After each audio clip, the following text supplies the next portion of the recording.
Tu sors de ta bouche. C'est tout, mes amis. Je vous promets que si vous faites ça, votre prière, elle sera changée. Et ça, vous pouvez tous le faire. Et je ne parle pas d'entendre la voix. Parce qu'on entend le... Ça, on l'entend, ça. Je ne parle pas de ça. Mot à mot. Entendez les voyelles que vous sortez de votre bouche. En réalité, c'est pour entendre ton cœur. Hein? Alors, en vérité, il faut les comprendre. Il faut les comprendre. C'est pour entendre ton cœur, au final. Oui, oui. Mais ça fonctionne aussi si tu ne comprends pas. Mais pour ça, il faut les voyelles. C'est quoi les voyelles? Mes amis, excusez-moi, mais il faut articuler quand vous priez. Il faut articuler. Parce que si vous parlerez comme vous priez, vous êtes tous des bananes. Ah ben on comprend rien du tout. Vraiment. Articuler, les gars. Articuler. C'est tout ce qu'il demande Rabbi Nachman. Vous imaginez, c'est quoi Tfila Bekavana? Des livres en entier ont été écrits, c'est quoi Tfila Bekavana? Rabbi Nachman, il nous casse pas la tête. Bah c'est ça, c'est ça. C'est ça, oui. Mais non, mais ça t'aide. Quand tu écoutes les paroles, ça t'aide à penser à ce que tu dis. Ça t'aide. Il y a écrit Kol Meorer Akavana. La voix crée la concentration. Si tu n'arrives pas à te concentrer dans ta prière, prie à voix haute. Hein? Sans la mouda, ouais. Bah c'est un autre truc. Le plus forcé. Hein? C'est pas bien, c'est pas bien. Le Harizal, il dit, la Amida, il faut se taire. Mamash. Ouais, ouais. Qu'est-ce que vous devez dire comme Nahon. Nahon, Nahon. C'est la raison pour laquelle il faut fermer les yeux. Alors c'est vrai. Alors il y a des gens, alors il dit comme ça. Quand tu fermes les yeux... Attends. Il faut commencer en lisant dans le livre. D'accord? Quand tu lis dans le livre et que tu vois que ça part là où ça part, tu fermes les yeux. Ça va te focaliser. Quand tu fermes les yeux et que tu vois que ça commence à repartir, tu rouvres les yeux, tu lis dans les livres. Comme ça, tu joues. Mais ceux qui tiennent, il y en a qui disent que Tachlès, il n'y avait que le Harizal qui pouvait prier les yeux fermés. Pourquoi? Parce qu'il savait où étaient les cavanotes, il savait. Alors que... Mais aucune kavana, c'est ce qu'on t'apprend là. Il y a aucune... que le Harizal, il dit qu'il faut fermer les yeux. Oui, non, mais d'accord, mais tu peux prendre des choses et tu peux pas prendre des choses. Là, il n'y a aucune kavana. Alors, Rabbeinu, il va nous parler de ça. Donc, viens, on ne parle pas, viens, on le laisse parler. D'accord? Il ne nous enjoignait pas de prier selon les règles et des formules kabbalistiques basées sur les écrits du saint Harry, que son souvenir soit béni. Cela T'entends? Ça veut dire quoi? Ah, les amis, écoutez, vas-y, reprends un petit peu avant. Alors, donc, Vas-y. Il ne nous enjoignait pas de prier selon les règles des formules kabbalistiques basées sur les écrits du saint Harry. L'Otsiva alenu litpalel vekavanot à Harizal. Il nous a pas ordonné de prier avec les kavanot du Hari. On parle de la prière. D'accord? C'est quoi les kavanot du Hari, mes amis? Les kavanot du Hari, ce sont des adresses. Ce sont des adresses. Ktovot. C'est-à-dire quoi? En fait, chaque mot que tu sors de ta bouche, en fait, c'est une ma'atafa, c'est-à-dire c'est une lettre que tu mets à la poste. Maintenant, si sur cette lettre, il n'y a pas de adresse, elle va où cette lettre? Elle va nulle part. Donc le Harizal, il dit, quand tu pries sans les kavanotes, tu envoies une lettre sans adresse. C'est comme ça qu'il dit le Harizal. C'est pour cela que, qu'est-ce qu'il a fait le Harizal?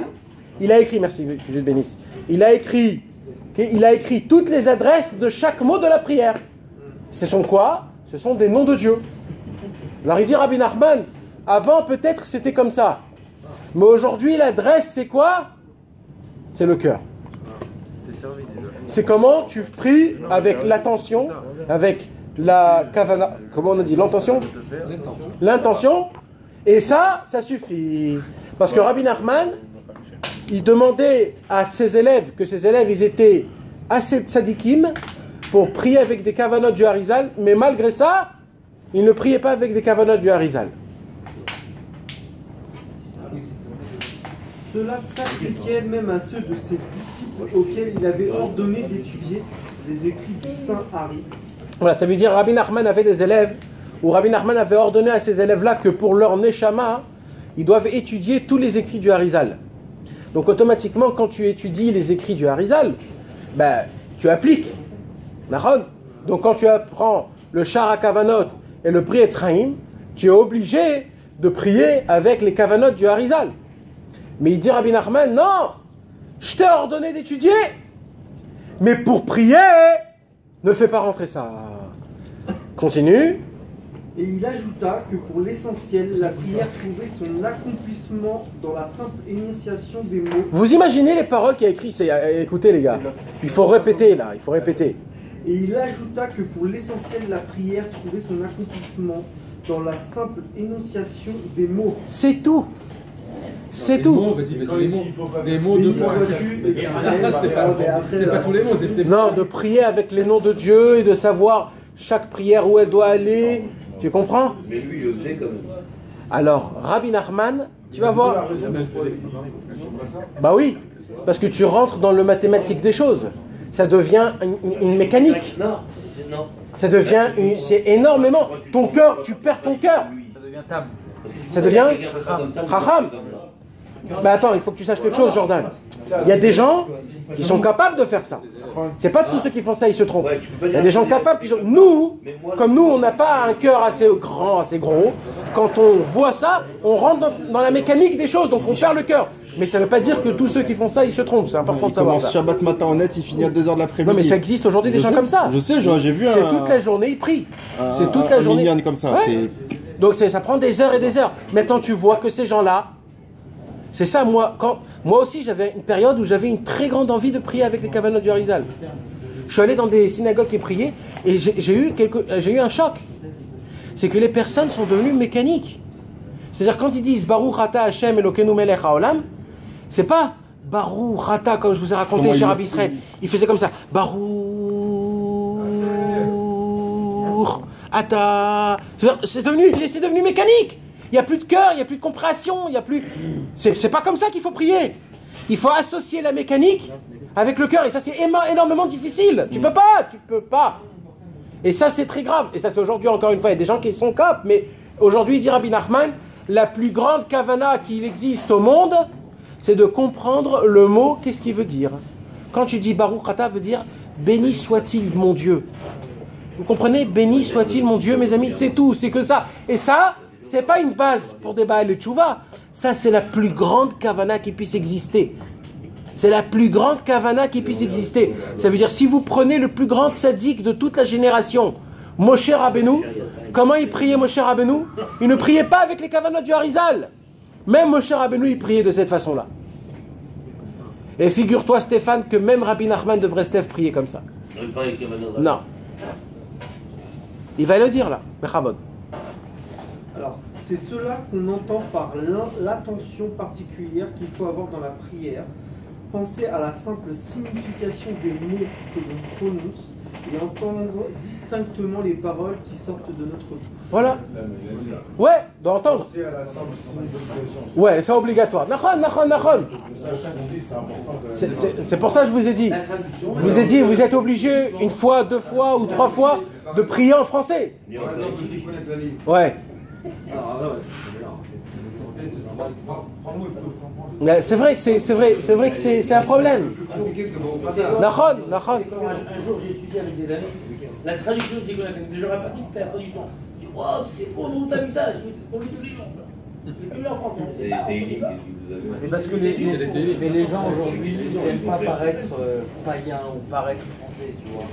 Alors que lire des mots en français, c'est notre langue natale, on comprend ce qu'on dit. Mais la traduction souvent n'est pas la traduction. Oui, mais ouais, d'accord. Mais dans le sens, c'est des fleurs. Dans l'intention, il faut les faire bien. Dans le sens, c'est des fleurs. Ah, mais c'est dur, ça, c'est. Oui, mais ça t'empêche aussi de rentrer dans les. Je rentre dans les cavanotes en fait. Des mots. Je rentre dans les cavanotes en pensant comme ça. C'est d'accord.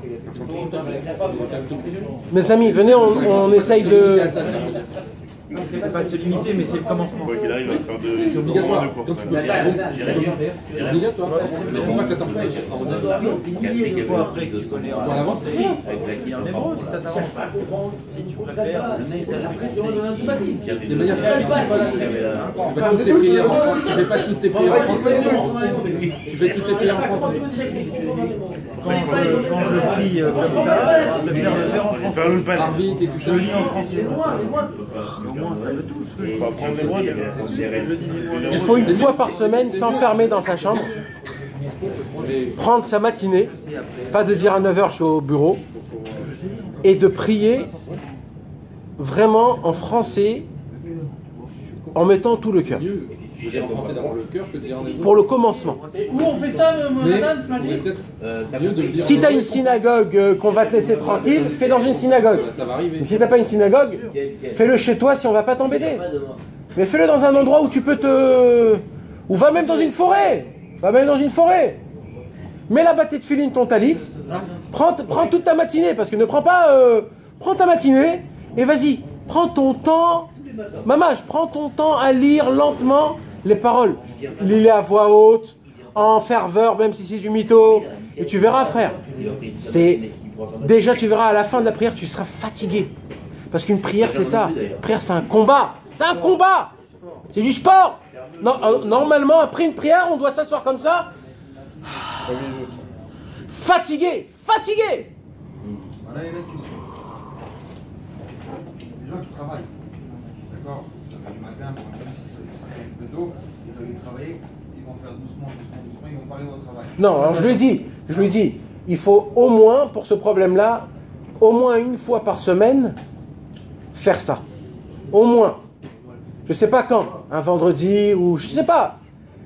Et si pas Shacharit, alors Mincha ou Arvit, je sais pas. Ou alors prendre et dire à Rabbi Nachman, quand tu sens que tu as mal prié, alors il dit c'est pas grave, prends-toi 5 ou 10 Tehillim, enferme-toi quand tu as le temps, et essaye de rentrer au moins dans les Tehillim, pour pas que ça soit...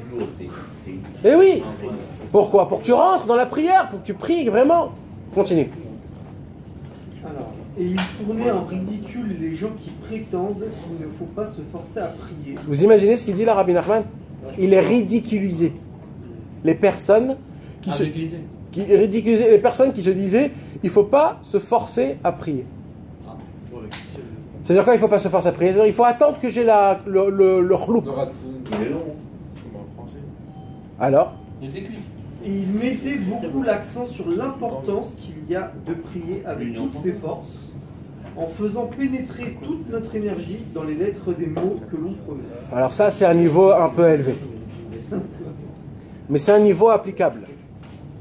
Rabbi Nachman, il dit qu'il faut prier avec force. Ça s'appelle en hébreu Tfila Bekor. Il dit Rabbi Nachman, c'est quoi prier avec force? C'est de faire rentrer toutes ses forces dans la prière. Ça veut dire, vous prenez un mot, Baruch, vous imaginez que toutes les forces que vous avez dans tout votre corps, vous allez les faire rentrer dans les lettres qui sont Baruch. Et vous allez les dire avec toute votre force. Baruch! Et chacun avec son délire. Il y a des gens qui vont le crier à voix haute, il y a des gens qui vont le faire en crispant.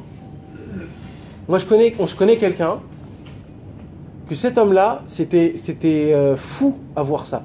Vraiment. C'était fou. Et c'était pas une fois ou deux fois. Des années. Cet homme-là, il priait comment? En tremblant. Mais pas parce qu'il tremblait. Il se forçait à prier en faisant toutes ses forces, en se crispant, jusqu'à qu'il tremblait, le mec. Il tremblait de ma vache. Et c'était un mec, mes amis, comme nous. Hein. C'était un Français qui venait de France et qui a fait tchouva et qui est venu, qui s'est pris au sérieux. Et lui, quand il priait, ça te faisait mal au ventre. Hein. Vraiment. Et des années comme ça, des années. Il a pris ça, il a dit ça, je vais l'appliquer. Je vais mettre toutes mes forces dans la prière. Quand un homme, il fait comme ça, frère, sa prière, elle est autrement.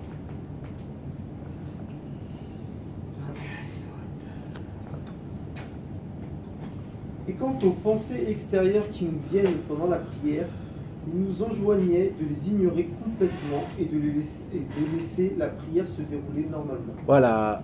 En fait, Rabbi Nachman, il te dit, ne te préoccupe pas, sois pas préoccupé. Tu pries, tu vois que tu as des pensées, laisse-les. Laisse-les.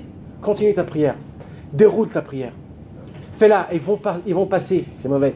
Ne te préoccupe pas, parce que le problème de nous, c'est quand on veut soi-disant que tout soit parfait, tout soit complet, tout soit beau, tout soit propre, tout soit comme il faut. Ça n'existe pas une prière pareille, malheureusement. Qu'est-ce qu'on a appris il y a 3 semaines? On a appris que Dafka, les mauvaises pensées, en fait, c'est quoi? C'est un cadeau du ciel. Que grâce à ces mauvaises pensées-là, en fait, tes prières vont être reçues. Donc, en fait, ce qui te dit Rabbi Nachman, ne te préoccupe pas. Ne te préoccupe pas, toi, fais ce qu'on t'a dit. On t'a dit de prier, prie. Juste entends ce que tu dis, articule bien, essaye de penser à ce que tu dis et mets tes forces dans ta prière. Le reste, on s'en fout. Sans tenir compte des troubles que l'on peut avoir et surtout ne pas essayer en aucune manière de se les remémorer. Bah oui, parce que quand tu remémorises, tu remémores les pensées et le fait est que j'ai mal prié, alors qu'est-ce que tu vas te dire à la fin du compte? Bon, j'ai fait une nasse prière. Rabbi Nachman, il ne supporte pas quand tu parles comme ça. Non, frère, tu as dit des mots, ils sont saints. Tu as parlé avec Dieu. Alors, ok, mais alors tu as prié avec Hachem, c'est important. Regarde le bon point, ne regarde pas les mauvais points. Et notre maître ajouta qu'il est impossible d'être assidu tout au long de la prière. Chacun ne dit avec concentration qu'une partie de la prière. Vous imaginez ce qu'il déclare là, Rabbi Nachman? Il n'y a personne qui peut. Personne ne le fait. Ouais, il n'y a personne qui fait une fila de A à Z. Parfait. À fond, concentré à fond. Et c'est pas ça qu'il dit. Vous avez raison. Mais il dit plus haut que ça. Il dit c'est normal. C'est ça. Ça fait partie de la prière. On a dit, les mauvaises pensées sont faites pour que la prière puisse être reçue en fait. Donc ça fait partie de la prière. Et il y a un secret exceptionnel que Rabbi Nachman il dévoile, que ça c'est pas écrit là, c'est écrit dans Chaim Moharan. Il dit comme ça. Il dit Rabbi Nachman, un homme dans sa vie il a des mauvaises pensées. Nachon, malheureusement nous tous on sait de quoi on parle. Chacun il a des mauvaises pensées. Comment tu répares ces mauvaises pensées? Tu peux pas réparer une mauvaise pensée. Encore une action, tu peux réparer. Tu as volé, tu rends. D'accord? Tu t'es mal conduit, tu demandes pardon. Mais comment une pensée tu la répares? Comment? C'est impossible. Comment on répare une pensée, Stéphane? C'est ce qu'il dit Rabbi Nachman. Ça c'est pour se sauver de la pensée. Il dit Rabbi Nachman, tu vas prier. Et la mauvaise pensée que tu as pensée, ya chasra, elle va revenir dans cette prière. Au moment où tu ne vas pas la compter, tu l'as réparée. Ça veut dire tu vas pas faire attention. Tu continues ton acte. C'est ça, c'est réparation de cette mauvaise pensée. C'est en ne pas la comptant. Donc en fait, il dit Rabbi Nachman, pas juste. C'est un tikkun. Tes marchavot, c'est un tikkun, tes mauvaises pensées. C'est ce qu'il dit Rabbi Nachman. Il dit à chaque fois que moi je priais, il y avait Jéroboam qui venait dans ma pensée. Vous savez c'était qui Jéroboam? Jéroboam, c'est celui qui a fait rentrer l'idolâtrie dans le Saint des Saints, des temples. Oui. C'est lui qui a fait fauter tout. Hein? Exactement. Et Rabbi Nachman, il a dit, je le répare quand je pense à lui dans ma prière, c'est sa réparation. Mais regarde à quoi il pense Rabbi Nachman, nous. D'accord, mais c'est ça la réparation. C'est ça la réparation. Eh, mais c'est nous, on pense à des meufs. Alors malheureusement, c'est les meufs.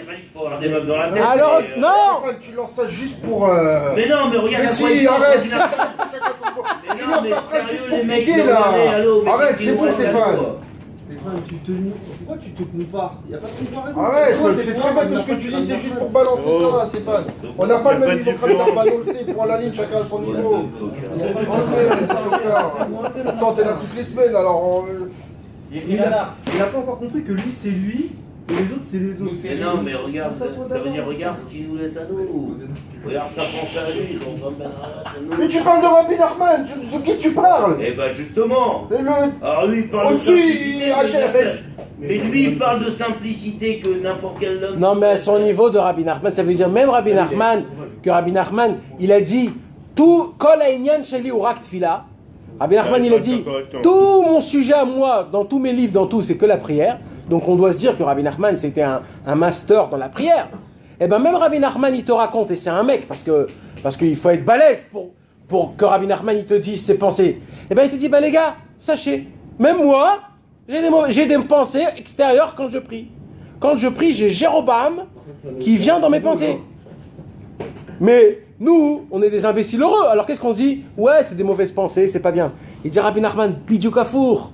Le fait est que tu as des mauvaises pensées qui viennent, en fait, c'est quoi? C'est Hachem, il t'aime, il veut que tu répares toutes tes mauvaises pensées. Alors qu'est-ce qu'il fait? Il t'envoie des mauvaises pensées en plein milieu de la prière, parce que la prière, c'est saint. En fait, c'est des pensées qui vont se tremper au mikvé. Et c'est quoi le mikvé? C'est ta prière. Ben, mec!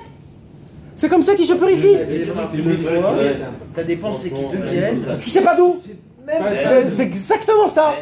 Mais comme ça. Exactement. Tu fais un truc rien à voir. C'est pas comme si t'as vu la même chose. Exactement. Parce que tu balances des phrases juste pour Exactement. Des fois, c'est des pensées d'il y a 10 ans, 15 ans. Stam, t'as un flash. Ouais. Ça répare ça. C'est sa réparation. C'est toi, remonte un petit peu. Parce que tu sais très bien que c'est l'issue de la batterie, juste tu balances ça pour dire. Ah ouais, tu répares tes pensées, il a même pas compris ce que je veux dire. Mais tu comprends déjà certaines pensées, pourquoi tu les as eues à ces moments-là. Ouais. Chacun il peut faire ce qu'il peut faire, ce qu'il doit faire.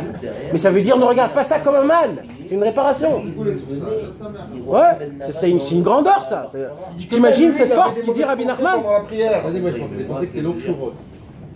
On n'a pas dit que des mauvaises pensées. Attends, viens juste en recadre. On a dit que les mauvaises pensées, c'était pas juste je vois des meufs, je vois des trucs. Non, c'est juste un truc qui est même penser un Dvar pendant ta tefila, c'est pas bon. C'est une mauvaise pensée, une mauvaise pensée. Moi je te parle parce que des fois c'est ce que j'ai en tête. Donne-moi là, tu comme ça, je vois toute la journée, je pense à ça. C'est même, il t'avait dit la semaine dernière, ou je sais plus quand, que même tu penses à un ridouche comme ça, c'est pas bien. Ça veut dire pas c'est une mauvaise pensée entre guillemets. Non mais lui quand il dit meuf, c'est une mauvaise pensée. C'est bien. Quand tu... Oui mais c'est... Tu vas pas penser à une voiture dans ta prière. C'est une mauvaise pensée mais c'est bien. Non c'est pas une mauvaise pensée. Tu vas pas penser à une extérieure à la fila. Étrangère. Pas forcément mauvais. Parce que ton une pensée étrangère. Et en réalité même les autres qui sont pas étrangers, on te dit que c'est quand même une bonté, donc elles sont quand même positives. Même les autres. Même les autres, c'est important. Ok, par contre, toi, je voulais pas cet effet-là. Ça va, non? Je voulais pas cet effet-là. Mais elle sert, on peut pas. On continue. Stéphane, c'est bon, on continue. C'est bon? Ok. Allez, vas-y. L'expérience montre que certains disent avec plus d'attention le passage concernant l'encens, d'autres le passage des psaumes, etc. Ah là. Il dit Rabbi Nachman, il y a plusieurs niveaux dans la prière. Il y a l'Ektoret, il y a Baruch She'amar, il y a Ishtabach, il y a le Kriyat Shema, il y a la Hamida, il y a... Il dit Rabbi Nachman, ça c'est des mondes. C'est des mondes. Et il dit c'est des mondes que tu passes. Comment on dit? Tu traverses. Alors il dit Rabbi Nachman, il y a des passages où ça te touche pas. Il y a des gens qui vont lire les Ketoret, bon, pour eux c'est du passé. Ils ressentent rien, les encens, les sacrifices. Pour eux ça leur parle pas. Et par contre, quand on arrive dans les Alléluia, alors ça leur parle. Pourquoi? Parce que c'est des chants de David Ameller, et je sens, etc. Mais après, quand je vais lire la Mida, je sens pas. Et il y a des gens autrement. Il te dit, en fait, c'est des mondes que tu parcours dans le ciel, et c'est par rapport à ta Neshama que tu vas plus avoir une concentration dans ce passage-là qu'un autre passage. C'est un ressent. Quand tu dis Baruch She'amar, tu dis, waouh, c'est des belles paroles. Bénis-toi Hachem que tu as parlé, bénis sur ce que tu as fait, bénis sur... Et comment chacun les cachons à différentes choses? Ouais, c'est d'après la Neshama. Ouais. Et les Kilkulim, il dit Rabbeinu. Il dit il y a des fois des gens qui sont venus réparer qu'une seule partie de la prière. Donc tu as beau essayer de te considérer, te concentrer dans des autres trucs, tu n'arrives pas, c'est que ce morceau-là. Ouais. C'est des considérations, c'est des mondes, il dit là. Vas-y, dis, comment il dit? Alors, et j'ai aperçu parmi ces écrits un enseignement consacré à ce sujet, mais je n'ai pas eu le mérite de le recopier. Trop intéressé. Et ce dont je me souviens est rapporté dans les Tikkun Zohar. Ouais. À savoir que la prière d'Israël ressemble à un corps humain. Ouais. Certains s'attachent aux mains de la prière, d'autres aux pieds, etc. Chacun se sent interpellé et a le mérite de prier en se concentrant pendant une certaine partie de la prière selon sa racine. Voilà, ça veut dire en fait quand tu pries une prière parfaite le matin, tu construis en langage humain un homme. Avec une tête, des mains, un ventre, un homme amash, d'accord? Il dit dans le Tikkun Zohar comme ça, It mare de yadin, it mare de raglin. D'accord? Alors maintenant il dit comme ça, nous, on a dans le ciel, on a des racines. Ça veut dire on est raciné. Il y a des gens qui sont de la racine des pieds. Hein? Le peuple plus raciste. Et j'ai pas dit raciste, des racines. Ça reste à voir. Et il y a des gens qui sont plus racinés à la tête, au ventre, aux mains. Alors ça dépend par rapport à ta racine de ta neshama, où tu te situes. C'est pareil par rapport à la prière, où tu te situes, que tu vas prier cette belle prière-là. Donc des fois, ça dépend même pas de toi. Aussi, ne faut-il pas prendre à cœur si l'on voit que l'on prie qu'une partie de la prière avec un peu d'attention et qu'ensuite on s'arrête brusquement et qu'on n'est plus du tout en mesure de prier convenablement car il ne peut en être autrement. Eh oui. Akadosh Baruch Hu, il aime les prières où des fois ils sont en bégayant. Vous savez, il y a un midrash que Rabbi Nathan il raconte ça dans Alim les Troufa, dans une lettre qu'il écrit à son fils, parce que son fils n'arrivait pas à prier comme il faut. Alors Rabbi Nathan, il lui dit un midrash qu'il a étudié, que ça l'a beaucoup renforcé dans la prière.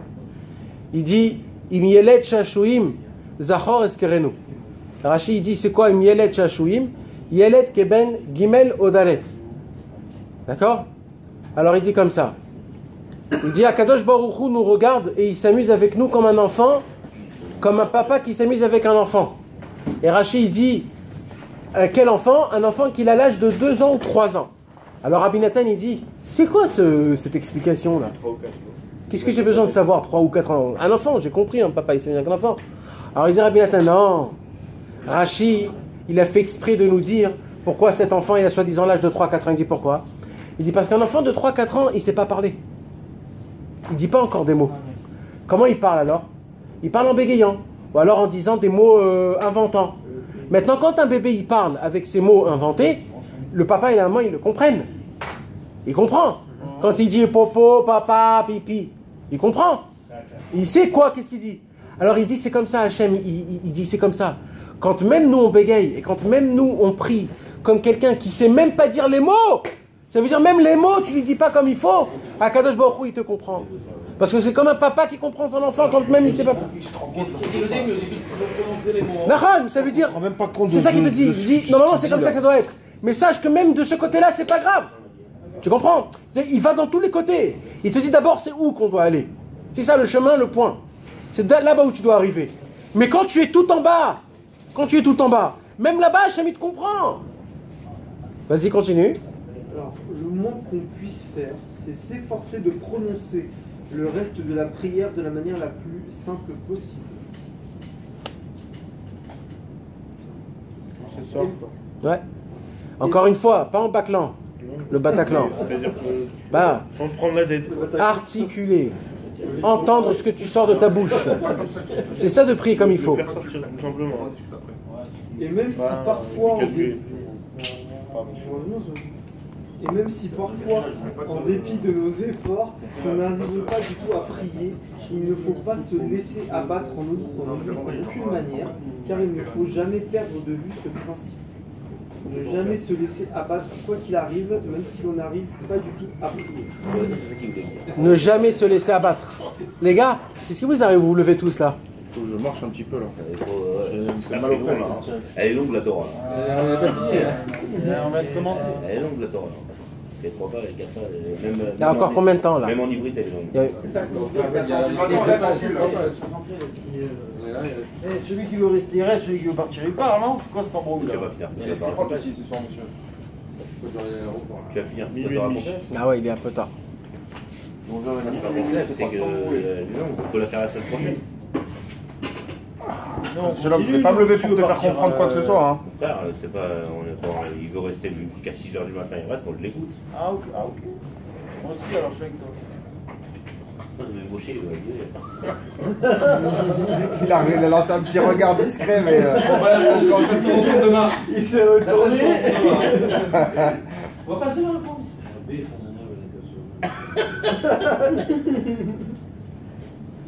Que fais-tu? Arrive un paragraphe. C'est le mytho, parce que sinon c'est lui, c'est Schreiner. Alors, ce qui nous reste à faire, c'est se forcer à prononcer en toute simplicité les mots de la prière à l'image d'un enfant qui récite sa leçon à l'école. Ah là là là là là là là là. Tachles, Bekitsur, pour résumer toute cette histoire-là. On doit prier comme un enfant. Exactement. Même par cœur. Comme un enfant, il prie au cheder. Vous avez vu comment les enfants, ils prient au cheder?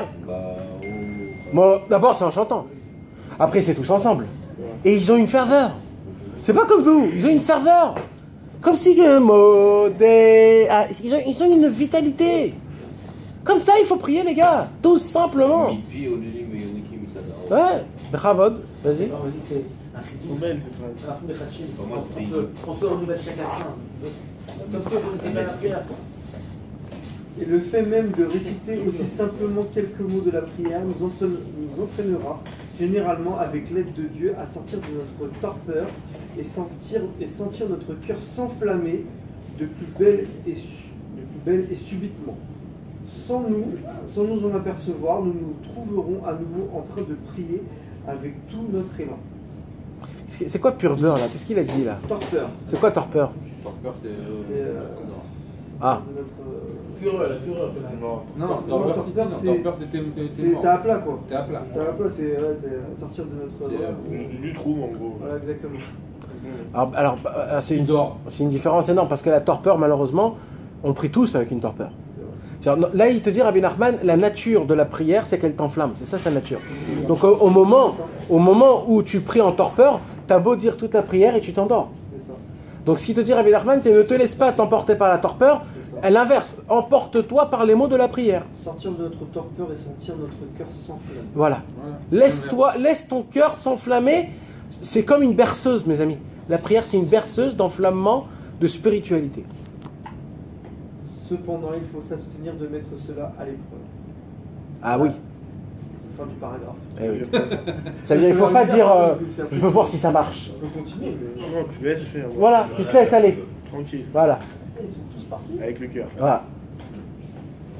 Bon, c'est la première partie de notre Sikha numéro 75. Et Bezrat Hashem, on va y faire avec.